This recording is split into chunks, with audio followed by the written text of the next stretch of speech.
அடியார்களே, எனது பெரியப்பா மகள் குப்பு அவர்களுக்கு 85 வயதாகிறது. அடியேன் ஒவ்வொரு மாதமும் பௌர்ணமி அன்று திருவண்ணாமலை செல்லும் பொழுது எனது அக்கா ஊருக்கு சென்று அவர் அருகில் அமர்ந்து அன்பாக பேசிக்கொண்டு மனமகிழ்ச்சி அடைவேன். அவரிடம் ஆசீர்வாதம் பெற்று மனமகிழ்ச்சியாக வாழ்ந்து கொண்டிருக்கின்றேன். இதே போன்று அனைவரும் வயதானவர்களிடம் அன்பாக பேசி அவரது ஆசீர்வாதம் பெற்று சிறப்பாக வாழுங்கள்.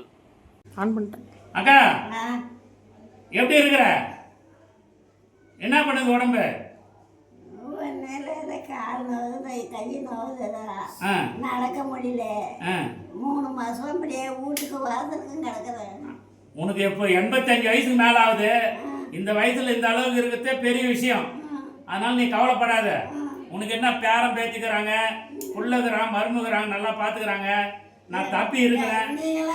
அதான் நான் தம்பி இருக்கிறேங்க. உனக்கு என்ன குறைன்னா சொல்லு, நான் இருக்கிறேன். என்ன பண்ணணும்னு சொல்லு. உனக்கு என்ன ஆசை சொல்லுங்க. உனக்கு என்ன ஆசை? சொல்லுங்க, நான் ஏதாவது செய்யறதுக்கு தயாராகிறேன். இல்ல யாரும் வந்து பாக்கணும்னு நினைக்காத. சரி சரி சரி, நல்லா இருக்கணும். நீங்களாம் சரி சரி, நீ இந்த அளவுக்கு இருக்கா போதும். நீ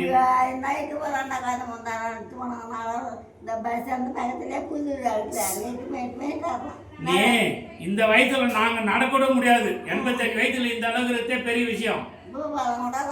அதனால நீ ஒன்றும் கவலைப்படாத. நான் அடிக்கடி கிரிவலம் வரும்போது நான் வரேன். மாசம் மாசம் வந்து பாக்குறேன். உனக்கு என்ன தேவையோ நான் செய்யறேன். என்ன சொன்னேன்? எங்க தம்பி வரலையான்னு போயிருங்க. சரி சரி, நீ வந்து மாசம் மாசம் உன்னை வந்து பாக்குறேன். சரியா?